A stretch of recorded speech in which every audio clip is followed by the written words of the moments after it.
ओम नमो भगवते वासुदेवाय। भागवत पुराण तृतीय स्कंद 24वां अध्याय। श्री कपिल देव जी का जन्म। श्री मैत्रेय जी कहते हैं, उत्तम गुणों से सुशोभित मनु कुमारी देवहूति ने जब ऐसी वैराग्य युक्त बातें कही, तब कृपालु कर्दम मुनि को भगवान विष्णु के कथन का स्मरण हो आया और उन्होंने उससे कहा। कर्दम जी बोले, दोष रहित राजकुमारी, तुम अपने विषय में इस प्रकार खेद न करो।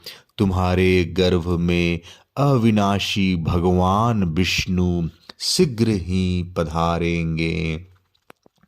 प्रिय, तुमने अनेक प्रकार के व्रतों का पालन किया है, अतः तुम्हारा कल्याण होगा। अब तुम संयम, नियम, तप और दान आदि करती हुई श्रद्धा पूर्वक भगवान का भजन करो।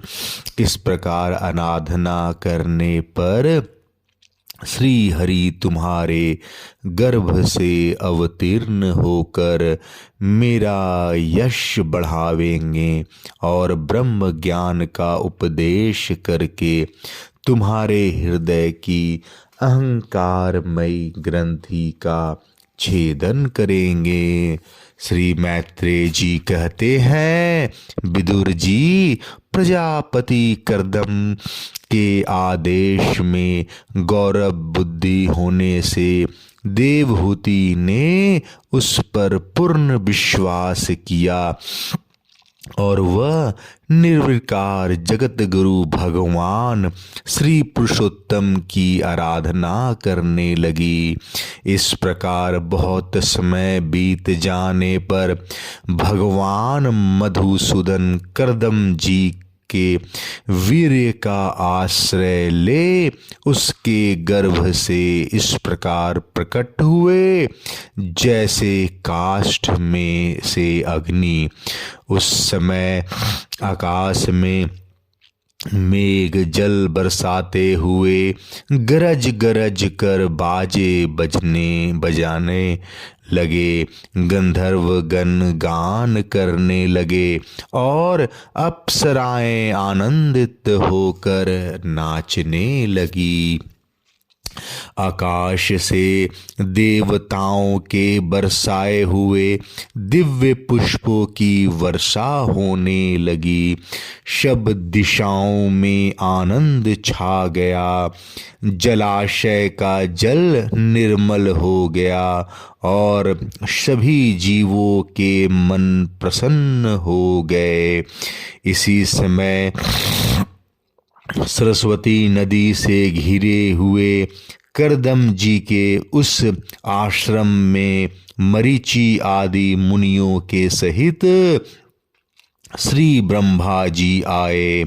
शत्रुदमन विदुर जी स्वतः सिद्ध ज्ञान से संपन्न अजन्मा ब्रह्मा जी को यह मालूम हो गया था कि साक्षात पर ब्रह्म भगवान विष्णु सांख्य शास्त्र का उपदेश करने के लिए अपने विशुद्ध सत्वमय अंश से अवतीर्ण हुए हैं। अतः भगवान जिस कार्य को करना चाहते थे उसका उन्होंने विशुद्ध चित्त से अनुमोदन एवं आदर किया और अपनी संपूर्ण इंद्रियों से प्रसन्नता प्रकट करते हुए कर्दम जी से इस प्रकार कहा। श्री ब्रह्मा जी ने कहा, प्रिय कर्दम, तुम दूसरों को मान देने वाले हो।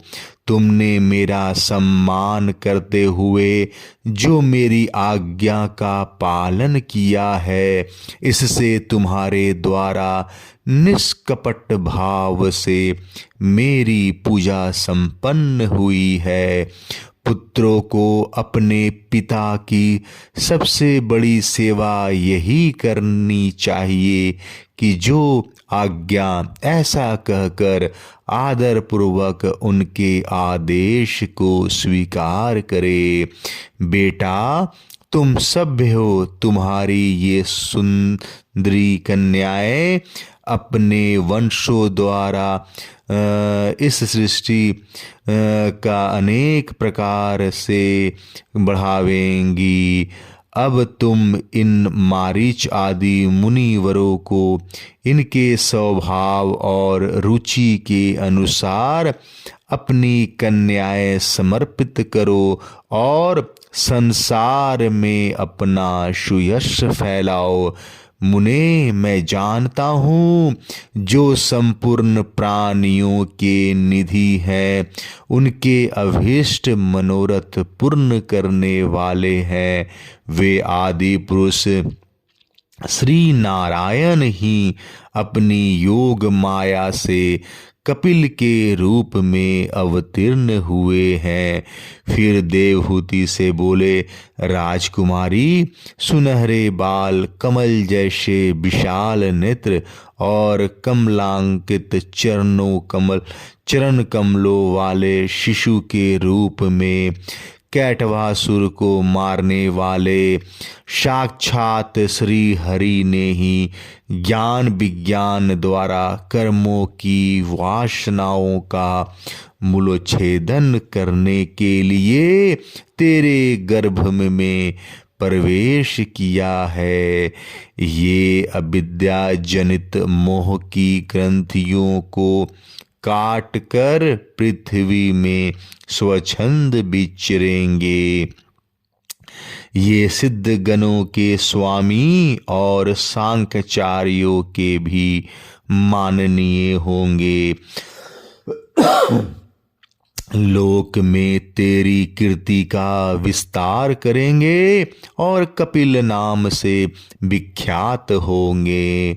श्री मैत्रेय जी कहते हैं, विदुर जी, जगत की सृष्टि करने वाले ब्रह्मा जी उन दोनों को इस प्रकार आश्वासन देकर नारद और सनकादि के साथ ले हंस पर चढ़कर ब्रह्मलोक को चले गए। ब्रह्मा जी के चले जाने पर कर्दम जी ने उनके आज्ञानुसार मरीचि आदि प्रजापतियों के साथ अपनी कन्याओं का विधि पूर्वक विवाह कर दिया।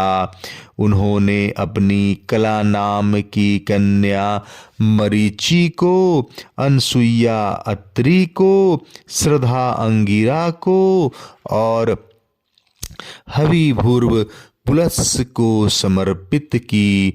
पुलह को उनके अनुरूप गति नाम की कन्या दी। क्रतु के साथ परम साध्वी क्रिया का विवाह किया। भृगु जी को ख्याति और वशिष्ठ जी को अरुंधति समर्पित की। अथर्वा ऋषि को शांति नाम की कन्या दी, जिससे यज्ञ कर्म का विस्तार किया जाता है।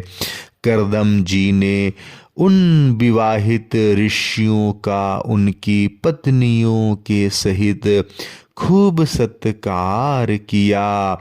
विदुर जी, इस प्रकार विवाह हो जाने पर वे सब ऋषि कर्दम जी की आज्ञा ले अति आनंद पूर्वक अपने अपने आश्रमों को चले गए। कर्दम जी ने देखा कि उनके यहाँ साक्षात देवाधिदेव श्री हरि ने ही अवतार लिया है, तो वे एकांत में उनके पास गए और उन्हें प्रणाम करके इस प्रकार कहने लगे, अहो, अपने पाप कर्मों के कारण इस दुखमय संसार में नाना प्रकार से पीड़ित होते हुए पुरुषों पर देवगण तो बहुत काल बीतने पर प्रसन्न होते हैं, किंतु जिनके स्वरूप को योगी जन अनेकों जन्मों के साधन से सिद्ध हुई सुदृढ़ समाधि के द्वारा एकांत में देखने का प्रयत्न करते हैं, अपने भक्तों की रक्षा करने वाले वही श्री हरि हम विषय लोलुपों के द्वारा होने वाली अपनी अवज्ञा का कुछ भी विचार न कर आज हमारे घर अवतीर्ण हुए हैं। आप वास्तव में अपने भक्तों का मान बढ़ाने वाले हैं।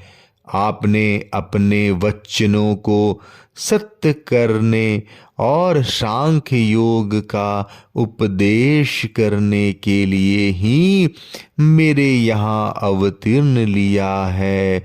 भगवान, आप प्राकृत रूप से रहित हैं। आपके जो चतुर्भुज आदि अलौकिक रूप हैं वही आपके योग्य हैं, तथा जो मनुष्य सदृश रूप आपके भक्तों को प्रिय लगते हैं वह भी आपको रुचिकर प्रतीत होते हैं।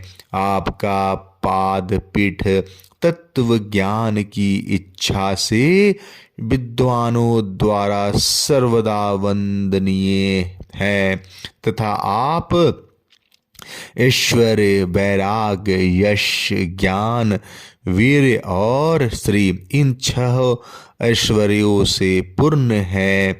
मैं आपकी शरण में हूँ भगवान। आप पर ब्रह्म हैं।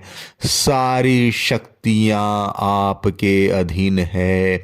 प्रकृति, पुरुष, महतत्व, काल, त्रिविध, अहंकार, समस्त लोक एवं लोकपालों के रूप में आप ही प्रकट हैं, तथा आप सर्वज्ञ परमात्मा ही इस सारे प्रपंच को चेतन शक्ति द्वारा अपने में लीन कर लेते हैं।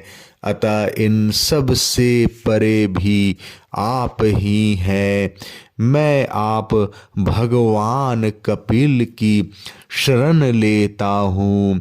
प्रभु, आपकी कृपा से मैं तीनों ऋणों से मुक्त हो गया हूँ और मेरे सभी मनोरथ पूर्ण हो चुके हैं।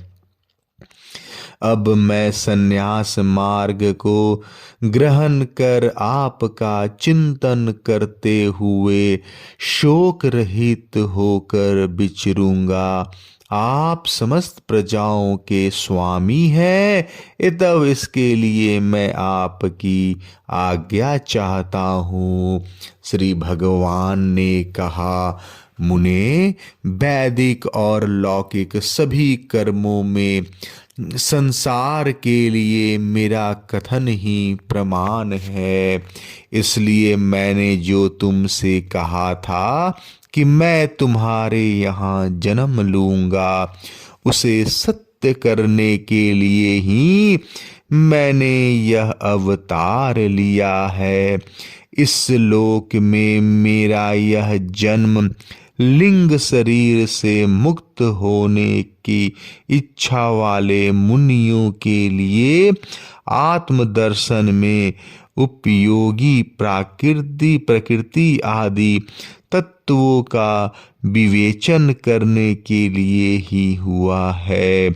आत्मज्ञान का यह सूक्ष्म मार्ग बहुत समय से लुप्त हो गया है। इसे फिर से प्रवर्तित करने के लिए ही मैंने यह शरीर ग्रहण किया है। ऐसा जानो, मुझे मैं आज्ञा देता हूँ, तुम इच्छानुसार जाओ और अपने संपूर्ण कर्म मुझे अर्पण करते हुए दुर्जय मृत्यु को जीत कर मोक्ष पद प्राप्त करने के लिए मेरा भजन करो। मैं स्वयं प्रकाश और संपूर्ण जीवों के अंतःकरणों में रहने वाला परमात्मा ही हूँ। अतः जब तुम विशुद्ध बुद्धि के द्वारा अपने अंतःकरण में मेरा साक्षात्कार कर लोगे, तब सब प्रकार के शोकों से छुटकर निर्भय पद मोक्ष प्राप्त कर लोगे। माता देवहूति को भी मैं संपूर्ण कर्मों से छुड़ाने वाला आत्मज्ञान प्रदान करूंगा, जिससे यह संसार रूप भय से पार हो जाएगी। श्री मैत्रेय जी कहते हैं, भगवान कपिल के इस प्रकार कहने पर प्रजापति कर्दम जी उनकी परिक्रमा कर प्रसन्नता पूर्वक वन को चले गए। वहां अहिंसामय संन्यास धर्म का पालन करते हुए वे एकमात्र श्री भगवान की शरण हो गए तथा अग्नि और आश्रम को त्याग करके निसंग भाव से पृथ्वी पर विचरने लगे। जो कार्य कारण से अतीत है, सत्वादि गुणों का प्रकाशक एवं निर्गुण है और अनन्य भक्ति से ही प्रत्यक्ष होता है, उस पर ब्रह्म में उन्होंने अपना मन लगा दिया। वे अहंकार, ममता और सुख दुख आदि द्वंद्वों से छूटकर समदर्शी भेद दृष्टि से रहित हो सब में अपने आत्मा को ही देखने लगे। उनकी बुद्धि अंतर्मुख एवं शांत हो गई। उस समय धीर कर्दम जी शांत लहरों वाले समुद्र के समान जान पड़ने लगे। परम भक्ति भाव के द्वारा सर्वांतर्यामी सर्वज्ञ श्री वासुदेव में चित्त स्थिर हो जाने से वे सारे बंधनों से मुक्त हो गए। संपूर्ण भूतों में अपने आत्मा श्री भगवान की और संपूर्ण भूतों को आत्म स्वरूप श्री हरि में स्थित देखने लगे। इस प्रकार इच्छा और द्वेष से रहित सर्वत्र समबुद्धि और भगवत भक्ति से संपन्न होकर श्री कर्दम जी ने भगवान का परम पद प्राप्त कर लिया। 24वां अध्याय समाप्त। जय श्री कृष्ण।